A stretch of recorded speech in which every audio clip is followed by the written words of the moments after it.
नमस्कार दोस्तों, कैसे हैं आप? मैं हूँ गौरव और ये है ट्रांसफॉर्मेशंस। अगर आप पिछले 10-15 साल के डेटा को एनालाइज़ करेंगे तो आप ऐसा पाएँगे कि हमारे देश के फिलैंथ्रोपिस्ट ने, एजुकेशनिस्ट ने या कह सकते हैं इंडस्ट्रियलिस्ट ने, जो कि पहले एलुमनाइज़ भी रहे हैं आईआईटीज़ के, आईआईएम्स के या इंडियन इंस्टीट्यूट ऑफ साइंस के, उन्होंने काफ़ी अच्छा डोनेशन दिया है इस तरीके के इंस्टीट्यूशंस को, भले वो आईआईटी बॉम्बे हो, आईआईटी कानपुर हो। किसी ने 100 करोड़ रुपए, किसी ने 50 करोड़ रुपए, किसी ने 70 करोड़ रुपए से डोनेशन दिया है for better research and development या बेटर इंफ्रास्ट्रक्चर या वहाँ पे बेटर अच्छी फैसिलिटीज़ हो सकें।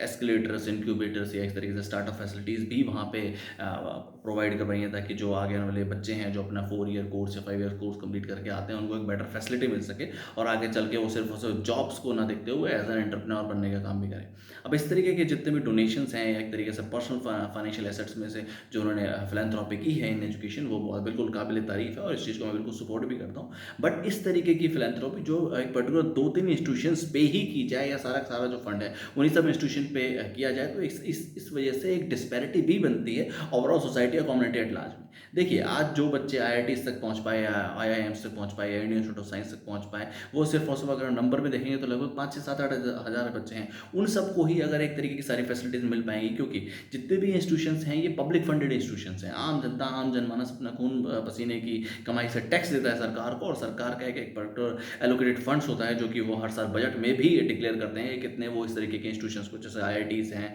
या एनआईटीज़ हैं, स्टेट बेस्ड एनआईटीज़ हैं, उसके अलावा आपकी आईआईएससीज़ हैं या सेंट्रल गवर्नमेंट एक तरीके से फंडेड इंस्टीट्यूशंस हैं या एडेड इंस्टीट्यूशंस हैं, उनके हर साल बजटेड हैं, उनकी फ़ीस, उनकी सैलरीज़, उनके जितने भी इंफ्रास्ट्रक्चर कॉस्ट हैं, वो सब सेंट्रल गवर्नमेंट अपने फंड्स के थ्रू प्रोवाइड करती है। और उनको और फर्दर फंडिंग मिल जाना या एक तरीके से फर्दर फिलैंथ्रोपी में एज सोशल वेलफेयर के लिए इस तरह की फंडिंग मिल पाना, तो उन सब बच्चों के लिए या उन सब एस्पिरेंट्स के लिए तो बहुत अच्छी बात है। पर और वो सब बच्चे जो आईआईटी तक नहीं पहुँच पाए उस समय पे, या और स्टेट लेवल एक तरीके से इंस्टीट्यूशंस में पढ़ते हैं या प्राइवेट एडेड या प्राइवेट इंस्टीट्यूशंस में पढ़ते हैं, उन सबको तो वो एक तरीके से इक्वल अपॉर्चुनिटी या इक्वल फैसिलिटी या ट्रांसपेरेंट अपॉर्चुनिटी भी नहीं मिल पाती। आज भी अगर आप देखेंगे तो देश में जितनी भी स्टार्टअप्स हैं, लगभग लाखों की संख्या में स्टार्टअप हैं, उनमें से 95% जितने स्टार्टअप्स हैं वो सिर्फ और सिर्फ आईआईटी ओरिएंटेड, आईआईएम ओरिएंटेड ही हैं। तो और सब जो बच्चे हैं या और सब जो एस्पिरेंट हैं, उन सबको तो एक इक्वल अपॉर्चुनिटी मिल पा रही अपनी काबिलियत को प्रूव करने के लिए। आज भी अगर आप देखेंगे, कोई भी अगर इन्वेस्टर है, प्राइवेट फंड्स हैं, अगर